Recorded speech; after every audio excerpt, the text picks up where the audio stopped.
11 ستارے ہیں, سورج اور چاند ہیں جو مجھے سجدہ کر رہے ہیں. سورج, چاند اور 11 ستارے کھڑے ہوئے مجھے سجدہ کر رہے ہیں. اللہ, اب یہ یہاں پر ایتھیسٹ آئے گا, جاوید اختر ٹائپ کے ایتھیسٹ آئیں گے کہ بھائی ہم تو نہیں مانتے اللہ, اگر ہوتا تو غزہ کے اندر اتنی کلنگز, اس طرح کی باتیں کریں. کرسچنز, یہودی سب باہر نکل آئے کہ یہ کیا اندھی لگائی ہوئی ہے, کس طرح قتل و غارت گری مچائی ہوئی ہے.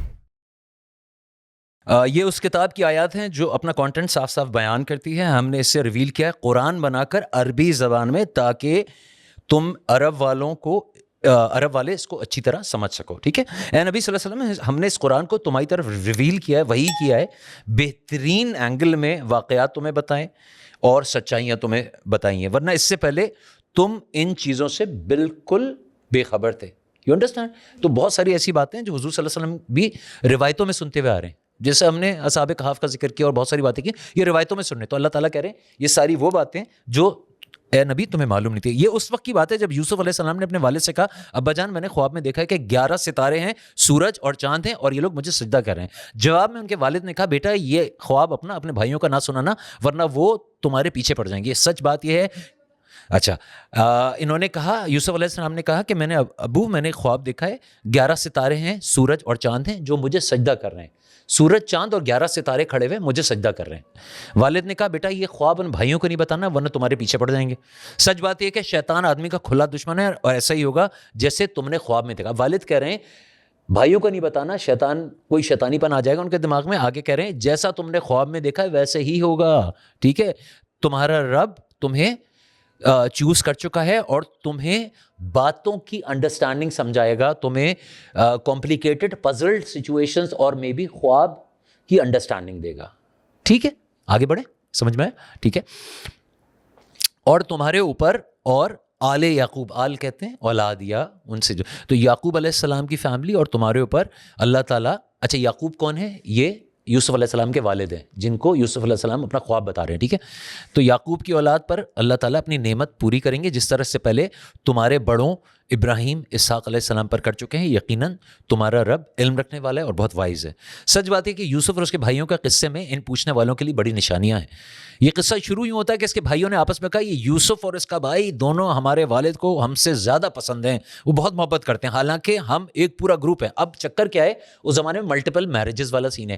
تو یہ الگ مدر کے بچے ہیں, اور یہ دو جو ہے نا نیچے والے یوسف علیہ السلام ان کے بھائی, یہ الگ مدر سے. تو ان میں جیلسی ہے. بڑے والے کہہ رہے ہیں یار ابا جو انہیں کو گلے سے لگائے رکھتے ہیں, ہمیں تو کوئی لفٹ ہی نہیں کرا رہے. ٹھیک ہے, اس طرح کی باتیں ہو رہی ہیں.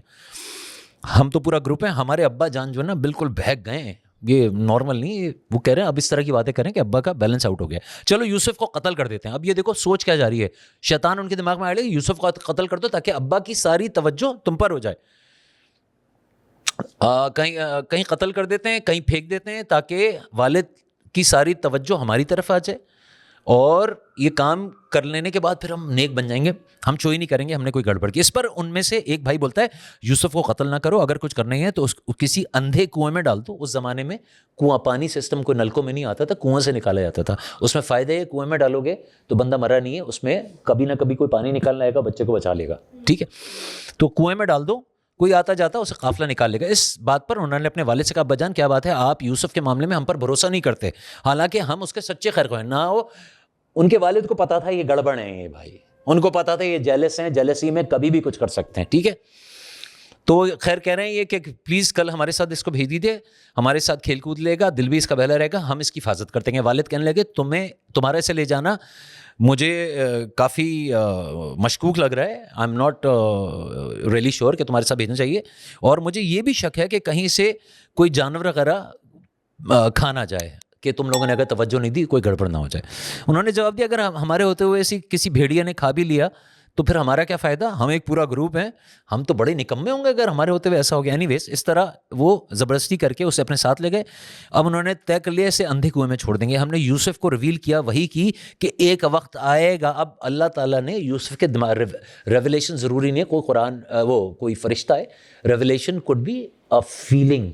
ٹھیک ہے, تو اللہ تعالیٰ فرما رہے کیونکہ ابھی تک یوسف علیہ السلام کو نہیں سمجھا, بڑے ہو کر بھی نہیں سمجھ میں آئے گا, آگے جا کے پتہ چلے گا کہ میں اللہ کی طرف سے چوزن ون ہوں. ٹھیک ہے, تو اب ان کے دماغ میں آ رہا ہے کہ اللہ تعالیٰ کہہ رہے ہیں ہم نے اس کے دماغ میں ڈال دیا تھا کہ ایک وقت آئے گا جب تم ان لوگوں کو اپنے ان بھائیوں کو ان کی یہ حرکت بتاؤ گے اور ان لوگوں کو آئیڈیا نہیں ہے کہ یہ جو کر رہے ہیں اس ایکشن کا رزلٹ کیا ہوگا. شام کو وہ لوگ روتے پیٹتے اپنے باپ کے پاس آ گئے, ابا جان ہم دوڑ کا مقابلہ کرنے لگے تھے, رننگ ریس ویس لگا لی, گیم کھیلنا چھوڑ دیا. یوسف کو اپنے اپنے سامان کے پاس چھوڑا تھا, اتنے میں ایک بھیڑیا آ کر اسے کھا گیا. آپ ہماری بات کا یقین نہ کریں چاہے ہم سچے ہی ہوں.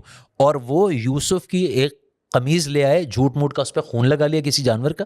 یہ سن کر ان کے باپ نے کہا تم لوگوں نے تو ایک کیسے لوگ ہو, تم نے تو ایک اتنے بڑے کام کو کتنا آسانی سے تم نے بتا دیا, تمہیں تکلیف نہیں. اچھا میں صبر کروں گا اور بڑا صبر کروں گا, جو بات تم بنا رہے ہو اس پر اللہ ہی سے میں مدد مانگ سکتا ہوں. ادھر ایک قافلہ آیا, اس نے اپنے بندے کو بھیجا پانی لانے کے لیے, اور جیسے ہی اس نے ڈول ڈالا تو اس کی نظر یوسف علیہ السلام پہ پڑی, اور اس آدمی کی آواز کی مبارک ہو, یہاں تو ایک لڑکا ہے. ان لوگوں نے اس لڑکے کو اٹھا لیا اور ٹریڈنگ کے طور پہ کہ اس کو آگے جا کے اس زمانے میں سلیوری وغیرہ کامن تھی, بیچ دیں گے. انہوں نے اپنے سامان میں رکھ لیا, حالانکہ جو کچھ کر رہے تھے خدا کو سب معلوم تھا. اب یہ اللہ تعالیٰ کا بگر پلان ہے, صحیح ہے. آگے کیا ہونا ہے, آخر کار انہوں نے تھوڑی سی قیمت پر چند درہم کے عوض اس کو بیچ ڈالا, اور اس کی قیمت کے معاملے میں وہ زیادہ ایکسپیکٹ کر بھی نہیں, چھوٹا بچہ کتنے پیسے مل جائیں گے. مصر کے جس شخص نے اسے خریدا اس نے اپنی بیوی سے کہا اس کو اچھی طرح رکھنا, اور یقیناً آگے جا کے ہمارے لیے بہت فائدہ مند ہوگا, ہم اسے بیٹا بنا لیں گے. اس طرح ہم نے یوسف کے لیے اس زمین میں قدم جمانے کی صورت نکالی. اور اب ظاہری بات ہے ایک بڑے لیول کے آدمی کے پاس کام کرے تو اچھی ایجوکیشن, اچھا کھانا پینا, اچھا براٹ اپ مل رہا ہے, ٹھیک ہے. ہم نے اس کو معاملہ فہمی کی تعلیم دینے کا انتظام کر دیا. اللہ پاک اپنا کام کر کے رہتا ہے, مگر اکثر لوگ سمجھتے نہیں ہیں.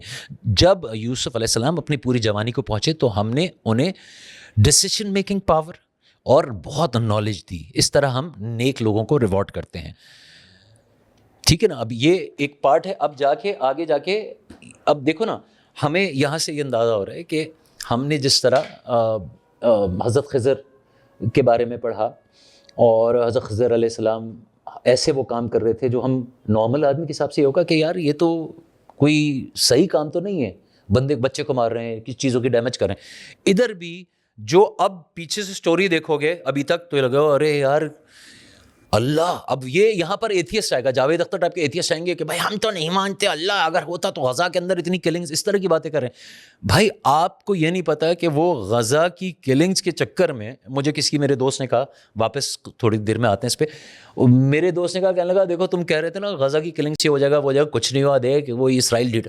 میں نے کہا بھائی آپ کو لگ رہا ہے کچھ نہیں ہوا, پوری دنیا میں پوائنٹ آف ویو چینج ہو گیا. یورپ جو کہ اوپر کے حکمران ملے ہوئے اسرائیل کے ساتھ, بھائی نیچے کے لوگ کھڑے ہو گئے, سارے کرسچنز یہودی سب باہر نکل آئے کہ یہ کیا اندھی لگائی ہوئی ہے, کس طرح قتل و غارت گری مچائی ہوئی ہے. وہ اپنے حکمرانوں کے خلاف ہو گئے. تو we can not understand Allah تعالیٰز بگر گیم. ہمیں اس پہ کویسچن نہیں کر سکتے ہم کہ یہ کیوں ہو رہا ہے.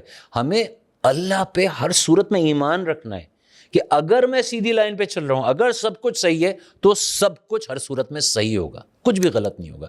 دس از آل توکل. آج کا سیشن یہیں پہ کمپلیٹ کرتے ہیں, اور انشاءاللہ سورہ یوسف کو بھی آگے بڑھائیں گے اگلے سیشن کے اندر. اچھا رہا, کوئی سوال ہے تو بتا دو, کوئی سوال ہے؟